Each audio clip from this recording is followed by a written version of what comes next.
Ayo, what's up, what's good, and what's poppin', everybody? It's your girl, True Mystique, and I'm back again to bless your screen with another YouTube video. Before we get into this video, I want to make sure that y'all like, comment, and subscribe to my channel, and make sure that y'all press the bell button so you can be down with the notification squad. Yes, y'all. So anyway, as per the title of the video, Kanye West is back at it again with his crazy shenanigans and his crazy antics. Honestly, I don't even know why we should be surprised at this point, because it seems like he says a lot of outlandish and controversial stuff whenever he wants to drop his new project. Whenever it seems like he has been out of the public eye for too long, he wants to do something or say something to get him relevant again, get people talking about him again. You know, because to him, there's no such thing as bad press. It's only good press and even better press. I know Kanye West is now definitely in the news and in the media for some heat over rather controversial and touchy subjects that he tried to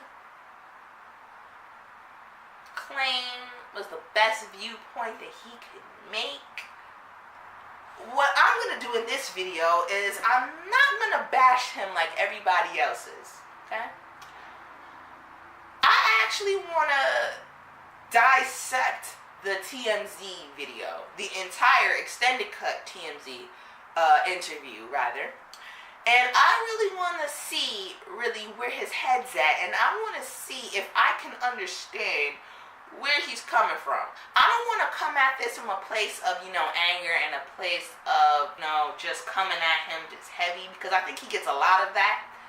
But as open-minded as I am, I want to see if I can use my open-mindedness to try to understand exactly the message that he's trying to convey, and see if there is really a better way that he can convey his message without saying a whole bunch of crazy shit that to the average person doesn't make any sense.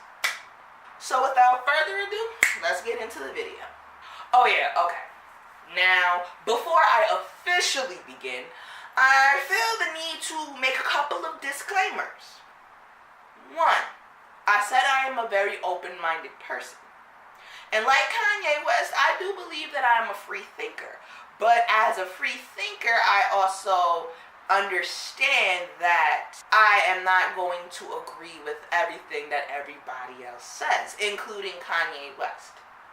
So, in this, I need to say that I do not agree with all of his views. I don't necessarily agree with all of his standpoints and all of his talking points and all of his political views, okay?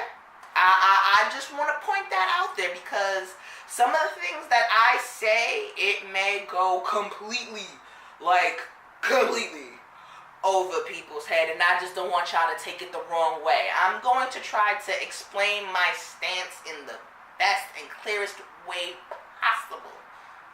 So, with that being said, this video isn't really for the closed-minded, it's not for the weak-minded, and it's kind of not for the faint of heart. So if you don't believe that you're going to be open-minded to the situation, I would really suggest to click off the video right now, because I would hate for you to have to leave a disgusting and a disparaging comment, and I would hate for you to have to get checked, because I do have time to check you. Now, while I do openly welcome dialogue and disagreements and openly welcome civil discourse, what I will not tolerate is outright and blatant disrespect. If you feel the need to be just blatantly disrespectful, and you feel that is the best way to get your point across, you will be blocked, and your long and arduous comments will be deleted. It's just simple and plain. That's just the rules of my house. This is my house, and we gotta abide by some rules while you in my house. So let's just keep it cordial, okay? I'm not saying you have to agree, just respectfully disagree. Can y'all do that for me? Alright, cool. Now let's get into the meat and the potatoes of this thing. It sounds to me you got precisely the reaction you wanted by wearing that hat.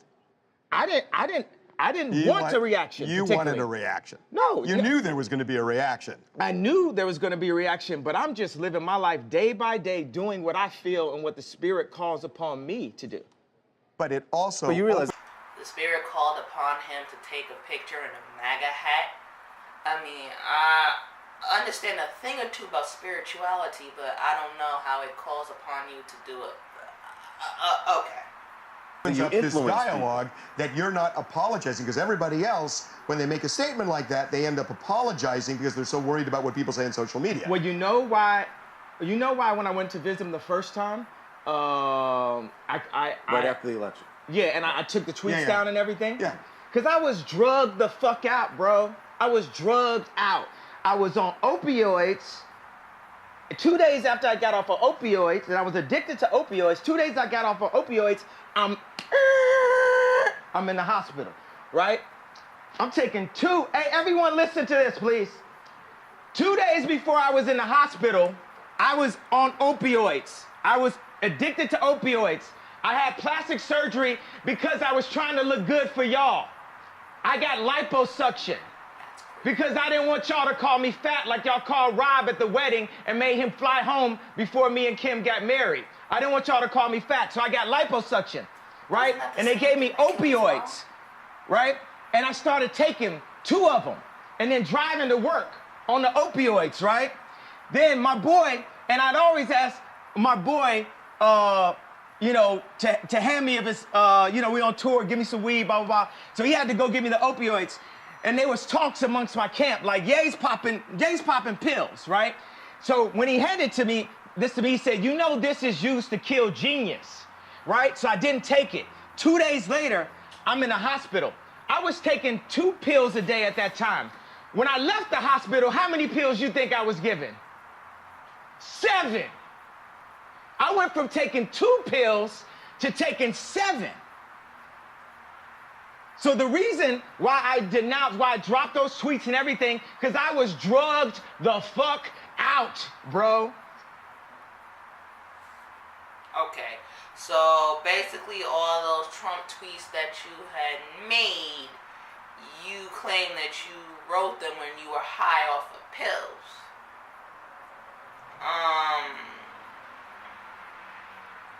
I'm not an avid drug user, don't get me wrong, but I think don't drugs and alcohol enhance thoughts that you already have? Maybe thoughts that you don't want to normally talk about because you think that they're controversial, but usually when you take drugs or when you drink a lot of alcohol, you express things that you are normally holding in, but they're true to you. So, I don't understand what that really has to do with it. You still had those feelings before the drugs. The drugs just allowed for you to express them openly without any sense of inhibition. I just want to make sure we're on the same page and we get that clear. Okay. And I'm not drugged out. These pills that they want me to take 3 of a day, I take 1 a week, maybe 2 a week. Y'all had me scared of myself, of my vision. So I took some pills so I wouldn't go to the hospital and prove everyone right.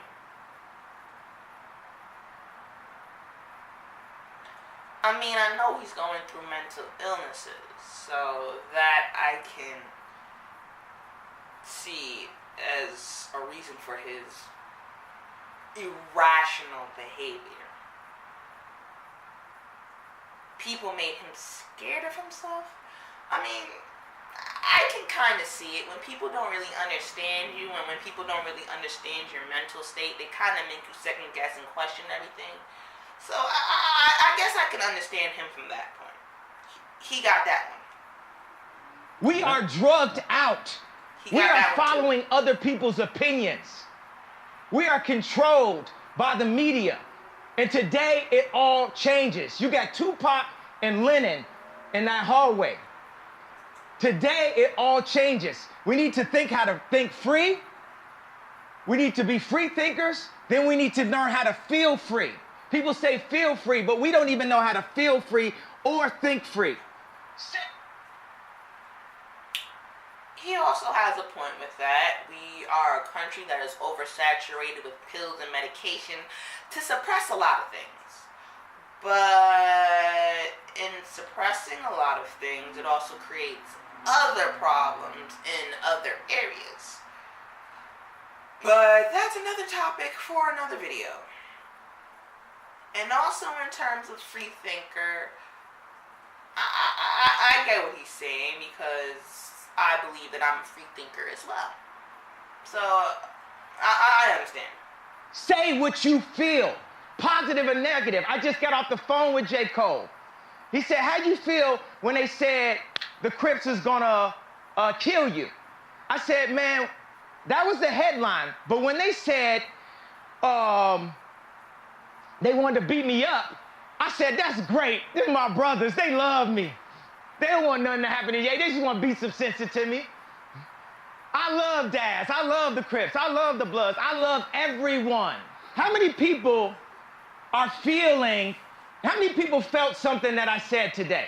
Raise a hand if you felt something that I said today.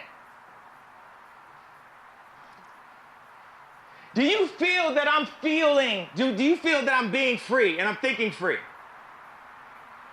Yes. I actually don't think you're thinking anything. I think what you're doing right now is actually the absence of thought. And the reason why I feel like that, because Kanye, you're entitled to your opinion. You're entitled to believe whatever you want. But there is fact and real world, real life consequence behind everything that you just said. And while you are making music and being an artist and living the life that you've earned by being a genius, the rest of us in society have to deal with these threats to our lives. We have to deal with the marginalization that has come from the 400 years of slavery that you said for our people was a choice. Every day we have to walk into that truth while you choose to say things that, to be honest with you, dog, are nonsensical. You want to think freely? Then lit his ass up. Then lit his ass up. Yo. Alright. While I did agree with some of the points that he was talking about, you know, with the media having complete control over our lives and being drugged up as a society and needing to be free thinkers and moving away from the collectivist thinking, Kanye, Ye, Mr. West, I can't get down with what you said about slavery, bruh. Because it seems that when you say slavery is a choice, what it sounds like to us, it sounds like you are completely disregarding the struggles, disregarding the hardship, the pain, the inhumanity that our people, our ancestors, your ancestors had to go through and had to endure. Slavery was a choice? Brother, I don't think anybody chooses to be enslaved. I don't think anybody chooses to be in that type of bondage. I don't think anybody chooses to be treated inhumanely. That's not a choice. Slavery was a choice because we chose to be in bondage for 400 years. Do you know the psychological impact of slavery? Do you know what psychologically that shit does to a person? They were basically stripped naked of everything. Stripped naked from their land, stripped naked of their culture, stripped naked from their names, their identities, and brought over to new land, treated inhumanely, treated as just garbage, treated as less than human, treated as less than animals. For the sake of what? Saying this, I don't care what you meant by the statement. In your mind, you probably didn't mean any harm. But this is what it sounds like to us. It's just completely just... Basically what you're saying is, fuck the struggle. Slavery was just a part of life. It wasn't anything too major, you know what I'm saying? It doesn't have any real life repercussions. It doesn't have any repercussions that we feel to the present day. And that's just simply not true. Slavery has created a long-lasting impact that affects all of us black people today.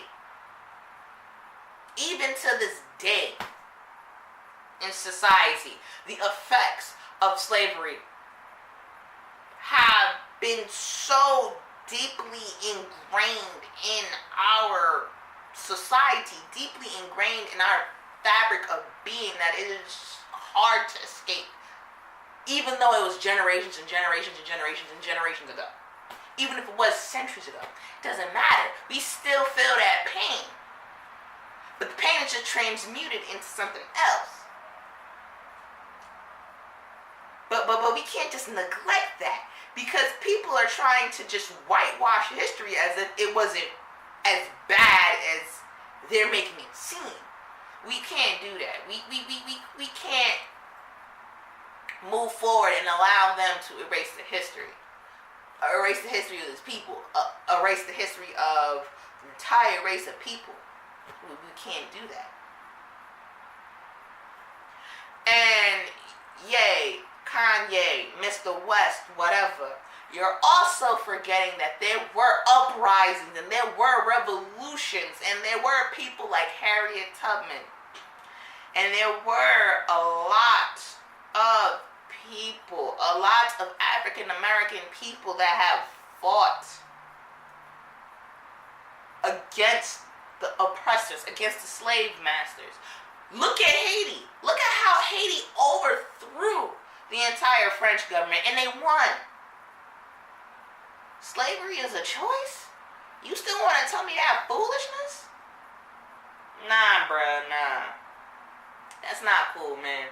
What slavery has done is negative attributes and the traumas that our ancestors have faced from slavery. What it did, it was that trauma became encoded in their DNA. Just like when any other type of trauma, with childhood trauma or sexual trauma or trauma from wars, when that stuff happens and people have depression, people have schizophrenia, people have PTSD, when that stuff happens, that permanently alters the chemicals in your brain. And it functions differently as a result of that. With slavery, with chattel slavery, it was the same thing. That trauma and the experiences and the reactions that the body endured because of that trauma has been encoded in their DNA. So that when they have kids, and their kids have kids, and their kids' kids have kids, that DNA reproduces, and that DNA is encoded intergenerationally. There's research that proves that this exists. I'm not just making this up. This is a fact. That DNA, that faulty DNA that has been encoded, transcends generations. It may have even been transcended to you, my brother. Just like with people who have mental illnesses and people who have a particular genetic predisposition towards antisocial behavior, it is more likely that their children will then exhibit that same genetic predisposition towards antisocial behavior. And it is also more likely that if a person has a mental illness, it is a higher chance that their children are probably going to experience a mental illness in their lifetime as well. That is how powerful DNA is. That is how powerful the body is. That is how powerful the mind is. So slavery, no. Slavery is not something that just happened that we just need to get over. There are physical and mental repercussions of slavery that we still face nowadays. Not just in a societal sense, but in a biological sense as well. And it is very hard, very, very hard to get rid of that. I just want you to know that.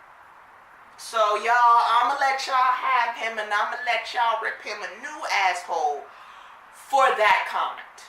Now, being that Kanye West is Kanye West and he feels like he can do nothing wrong in his mind, I think what he meant to say is this.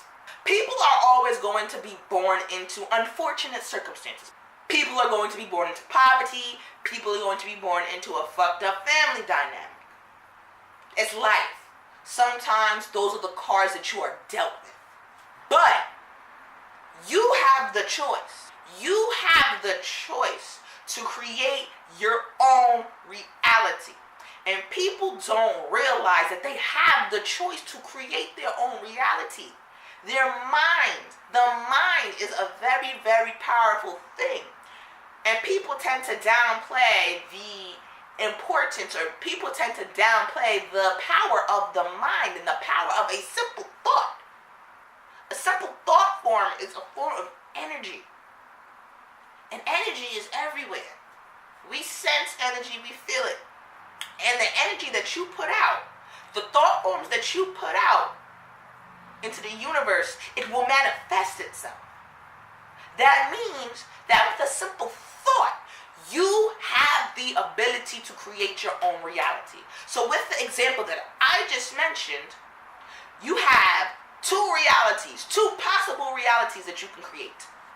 Now, the first reality that you can create is you can continue to engage in the cycle of poverty and a fucked up family dynamic simply because that is what you're used to. Simply because you don't know any better. You can choose to continue the cycle. But then the cycle is going to continue over and over and over and over and over again until somebody decides to break it. Or, scenario 2, you can be the one to break the cycle. You can be the one to rise above the struggle. You refuse to be a victim of circumstance. And you take it upon yourself to make sure that you elevate yourself and you be better than those that came before you. And you can do it if you have the mental know-how to do it. And people have done it. People have risen out of poverty. People have left their horrible family dynamics because they believed that they could, and they put in the work to get them to the place that they need to be. I think that is truly what Kanye West meant by this whole slavery was a choice. He should have never even said that slavery was a choice. That was just a poor choice of words, poor choice of judgment. But I think that that was what he meant. He just should have never said it like that, because it's just you're neglecting the historical element and the societal element and the impact that it has played in our lives, and it continues to play in our lives. You know what I'm saying? So sometimes his ideas cloud his judgment. And his lack of verbiage, in a sense, seriously clouds his judgment. Like when he says that he is God, or he calls himself Jesus, and people be like, oh my goodness, why does he think he's God? He is so egotistical, he is so, that's blasphemous. Again, I'll explain to you why he says this. He calls himself God, and he refers to himself as God, not because he believes that he's God, but because he has tapped into what is called a God consciousness. And simply what a God consciousness is that we understand that God created everything in the universe. Created people, created the earth, created everything in the earth. And because he created us, and we are created in his image, we have the ability to be like him. He lives through us. And also, one of the ways that we can be like him is if we are creators ourselves. And we are all creators. We all have the ability to create. And two of the most powerful things that we as humans can create are, we can create life, and we can also create our own reality. So that's what Kanye West means when he says that he's a God, and when he or anybody else refer to them as gods. They're not saying that they are the almighty God. They're not the Alpha and the Omega and everything in between. They're not the Holy Father. No. But they have the ability to create, to be creators. Just like the original creator himself. That's all he means. There's nothing blasphemous, nothing extra about it. And if you don't believe me, there are several proverbs in the Bible. There are several verses in the Bible that literally allude to us all being gods. And us all having God work and move through us. But then again, that's another topic for another video. Now, I will admit, I will be one to admit that his God consciousness is conflated with egotism and narcissism. I will admit that it is saturated with that. And I personally think he needs to do meditation in order to remove himself and to remove his ego from his God consciousness. You know what I'm saying? I think he has the basic idea, but he gotta get rid of his ego and his narcissism. But we gotta think about the big picture, because there is a bigger picture to what he's saying. It's just a lot of people don't understand that bigger picture. Like I said before, I understand where he's coming from. Because I know what it's like to be an outcast. I know what it's like to be a free thinker. A lot of people are gonna judge you. A lot of people are gonna look at you like you crazy, like you're stupid. But there's more to life than what is given to you at face value. There's a deeper message in everything. You just have to be aware of it, and you have to be in tune with it. And if it goes over a lot of people's heads, then that's fine. So be it. The message isn't for everybody. But just know that whoever receives the message is meant to receive it. That's all he should be worried about. And don't do all this extra shit, because this extra shit is honestly unnecessary.